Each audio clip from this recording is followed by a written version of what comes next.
மகாராஷ்டிர உள்ளாட்சி தேர்தலில் உத்தவ் தாக்கரேவின் சிவசேனாவும் ராஜ் தாக்கரேவின் மகாராஷ்டிர நவநிர்மான் சேனையும் இணைந்து போட்டியிட உள்ளதாக அறிவிக்கப்பட்டுள்ளது. 20 ஆண்டுகளாக பிரிந்திருந்த சகோதரர்கள் இருவரும் தற்போது சேர்ந்திருப்பதுடன் கூட்டணியும் அமைந்துள்ளது தேசிய அரசியலில் பரபரப்பை கூட்டியுள்ளது. இருவரும் பாஜகவுக்கு சவாலா என்பது குறித்து அலச இணைகிறார் சிறப்பு செய்தியாளர் சலீம். இந்தியாவுடைய வர்த்தக தலைநகரம் மும்பை.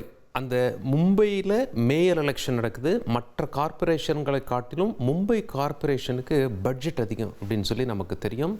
அந்த எலெக்ஷன்ஸ் எல்லாம் ரொம்ப பிரம்மாண்டமாக நடைபெறும். அந்த வகையில் இந்த முறை இன்னும் ஒரு மாதத்தில் தேர்தல் வரவிருக்கிறது. இதில் ஒரு அதிசயம் நடந்திருக்கிறது. என்ன அப்படின்னா, பிரிந்த கைகள் இணைந்திருக்கின்றன. எத்தனை ஆண்டுகள் கழித்து? 20 ஆண்டுகள் கழித்து. யார் யார் இணைந்திருக்கிறார்கள்? ஒன்று உத்தவ் தாக்கரே, இன்னொன்று ராஜ் தாக்கரே. ஒயிட் அண்ட் ஒயிட்டில் இருக்கவர் தான் ராஜ் தாக்கரே, பக்கத்தில் இருக்கார் பாருங்க உத்தவ் தாக்கரே. பால் தாக்கரே அவர்களுடைய மகன் தான் உத்தவ் தாக்கரே. பால் தாக்கரே அவர்களுடைய தம்பி மகன் தான் ராஜ் தாக்கரே. ராஜ் தாக்கரே அசூர வளர்ச்சி அடைந்து வந்தார் சிவசேனா கட்சியில். ஆனால் ஒரு கட்டத்தில் பால் தாக்கரேக்கு பிறகு ராஜ் தாக்கரே என்று பேச ஆரம்பித்த பிறகு அவர் ஓரம் கட்டப்பட்டார். பால் தாக்கரே அவருடைய மகனான உத்தவ் தாக்கரேவுக்கு அதிக முக்கியத்துவம் கொடுத்தார். இதன் காரணமாக தான் ராஜ் தாக்கரேவை ஓரம் கட்டிட்டாங்க அப்படின்னு சொல்லி பேச்சு அடிபட்டன. 20 ஆண்டுகளுக்கு முன்னாடி கட்சியிலிருந்து பிரிஞ்சு போய் நான் புதிய கட்சி ஆரம்பிக்கிறேன் அப்படின்னு சொல்லி பிரிஞ்சு போன ராஜ் தாக்கரே மீண்டும் இணையவில்லை. 20 ஆண்டுகள் கழித்து இன்று இருவரும் ஒரே மேடையில் வந்து நாங்கள் ஒன்று சேர்ந்து தேர்தலை சந்திக்கிறோம் என்று அறிவித்திருக்கிறார்கள்.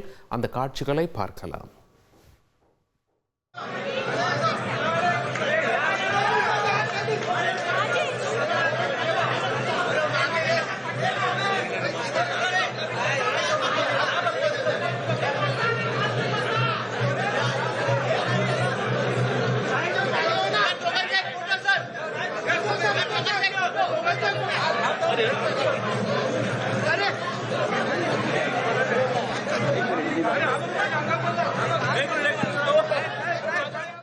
இருபது ஆண்டுகளுக்கு பிறகு இணைந்திருக்கும் இவர்கள் பிஜேபிக்கு தான் சவால் விட்டுருக்காங்க. அவங்க என்ன சொல்கிறாங்க? யாரெல்லாம் பிஜேபியின் நடவடிக்கை பிடிக்காமல் இருக்கீங்களோ எங்களோட கட்சியில் வந்து இணைஞ்சிருங்க. மகாராஷ்டிரா என்பது மராத்தியர்களுக்கு என்று பேசியிருக்கிறார்கள். அங்கே உள்ள அரசியல் விமர்சகர்கள் என்ன சொல்கிறாங்க? பாஜக ஹிந்துத்துவா என்று சொல்லி வாக்கு சேகரிக்கிறார்கள். ஆனால் இவங்க அதாவது மகாராஷ்டிரா மராத்தியர்களுக்கு என்று சொல்லி வாக்கு சேகரிக்கவிருக்கின்றார்கள். இதில் சுவாரஸ்யமாக இருக்க போகிறது மக்கள் யாரை ஆதரிக்கப் போகிறார்கள் என. ஒரு கட்டத்தில் சிவசேனா கட்சி, அதாவது உத்தவ் தாக்கரே முதலமைச்சராக கூட இருந்தார். அப்போ காங்கிரஸோட கூட்டணி வச்சார். எல்லாரும் ஆச்சரியமாக பார்த்தாங்க. சிவசேனா என்பது பாஜக சித்தாந்தத்தை கொண்ட ஒரு கட்சி, ஆனால் காங்கிரஸோட கூட்டணி வைக்கிறாரு அப்படின்னு சொல்லி காங்கிரஸோட கூட்டணி வைத்து அவர் முதலமைச்சராக இருந்தார். ஆனால் அவருடைய கட்சி இரண்டானது, துண்டானது. ஏக்நாத் ஷிண்டே இங்கிருந்து பிரிஞ்சு போய் பாஜகவோட கூட்டணி வைத்து அவர் முதலமைச்சர் ஆயிட்டார்.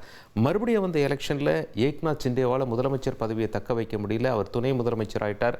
பாஜகவை சேர்ந்த தேவேந்திர ஃபட்னவிஸ் முதலமைச்சர் ஆயிட்டார். இப்படியாக சிவசேனா கட்சி இரண்டாக பிரிந்திருக்கிறது. உத்தவ் தாக்கரே கட்சியினர் படுதோல்வியை சந்தித்தார்கள். எனவே பிரிந்திருந்தால் சரிபட்டு வராது, காங்கிரஸோடு சேர்ந்திருந்தாலும் சரிபட்டு வராது. எனவே தாக்கரே குடும்பம் இணைய வேண்டும். மகாராஷ்டிரா மராத்தியர்களுக்கு என்ற கொள்கையை முன்மொழிந்து பால் தாக்கரே எப்படி செயல்பட்டாரோ அதே போல நாம் மகாராஷ்டிரா மராத்தியர்களுடைய நலனை பேசி மக்களிடம் செல்ல வேண்டும் என்று முடிவெடுத்து இருவரும் 20 ஆண்டுகள் கழித்து சேர்ந்திருப்பது மகாராஷ்டிரா அரசியலில் மிகப்பெரிய திருப்பமாக பார்க்கிறது. பாஜகவுக்கு இவர்கள் நேரடியாக சவால் விட்டிருக்கிறார்கள்.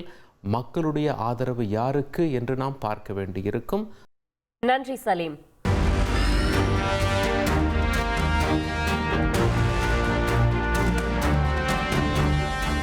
உங்கள் தந்திவன் தொலைக்காட்சியில் வீர ஆஞ்சநேயா தினமும் காலை 8 மணிக்கு காணத் தவறாதீர்கள்.